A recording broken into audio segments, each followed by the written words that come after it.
Wala siguro. May nasabi ba siya sa'yo? Ang nasabi niya lang, naalala niya sa akin yung namayapa niyang asawa. Mahal na mahal niya siguro yon. At dahil kamukha mo yon, kaya kanya nagustuhan. Napakaswerte mo naman, Paloma. Hindi. Pakiusap. Ayokong maging anino ng alaala ng asawa niya. Ayoko. Kahit kailan, hindi talaga. Alam mo, mabuti pa, ikaw na lang ang maghabol sa kanya. Paibigin mo na lang siya. Dahil hindi ko siya magugustuhan. Ano bang misteryoso sa babaeng yon? Ipaliwanag mo. Kamukha talaga siya ni Rosalinda. Pero magaling magsalita, mas confident. Hindi tulad ni Rosalinda na simple at inosente. Para kasi siyang nagpapanggap na ibang tao eh. Minsan malambing, minsan mailap, minsan mayabang. Kaya naguguluhan ako. Wala pala sila halos pinagkaiba ni Rosalinda. Pareho din sila ng boses. Pati ng itsura, lalo na yung kinanta niya nung nandun siya sa festival. Yun ang kinakanta ni Rosalinda sa manika niya nung nasa ospital. Sa tingin mo ba nagkataon lang ito? Paano kung siya nga si Rosalinda? Hindi. Namatay si Rosalinda sa sunog. Imposible yan. May katotohanan sa lahat ng ito na hindi basta maipapaliwanag. At yun ang aalamin ko, Tito. Malalaman ko rin. Kung ganun, ikakasal kayo ni Beto? Naku, binabati kita. Salamat, Alcira. Nga pala, ano yung sasabihin mo tungkol kay Beto? Nung kinasal si Lucy, yung kapatid ni Senyorita Fedra, nagulat ako kasi nandun din si Beto. Dapat di ka na nagulat. Nandun siya kasi kapamilya rin siya. Talaga?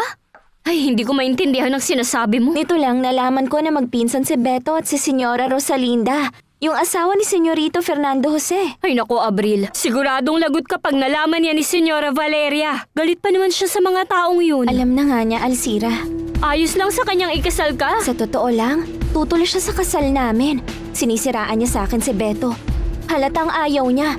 Siya nga pala, ipapakilala na ako ni Beto sa papa niya. Naku, patunay yan na mahal ka talaga ni Beto. Tama lang napakasalan mo siya. Ituloy mo yan, kahit magalit si Senyora Valeria. Kung ganun pala, nagkasakit si Senyora. Kasi nakita niya ron yung singer na kamukha ni Rosalinda. Oo, Javier. Kaya gulat na gulat siya. Parusa yun ng Diyos dahil sa ginawa niya kay Rosalinda. Kaya siguro iniisip niya minumulto siya para ipaalala sa kanya ang kasamaan niya. Lucy. Naku tita, di ko makakalimutan si Rosalinda. Di ko rin siya malilimutan.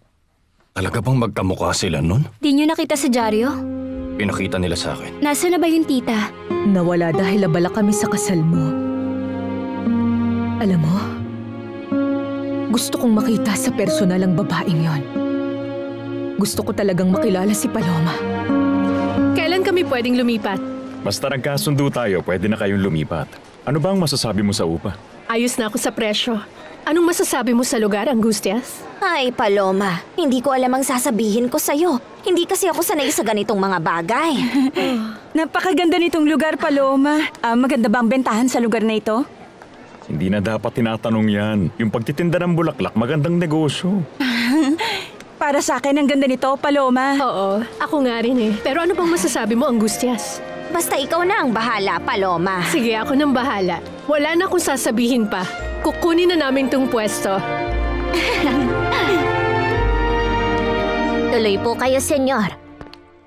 Maupo muna kayo. Tatawagin ko lang si Senyor Alex.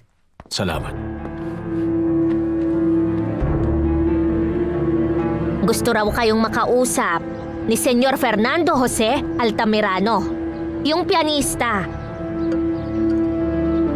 Haharapin niyo ba siya? Sige, papuntahin mo siya rito sa korito. Opo, senyor.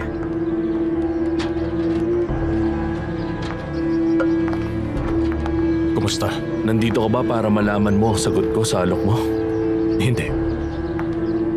Gusto kong pag-usapan si Paloma. Akala ko umuwi ka na sa bahay niyo. Papunta sana ako sa kwarto niyo, tita. May gusto akong itanong sa inyo. Sige, ano yun? Gaano po ba katagal bago mabuntis ang isang babae? Salamat. Ano bang gusto mong malaman tungkol sa kanya? Kailan mo pa siya nakilala? Tsaka, paano mo siya na-discover?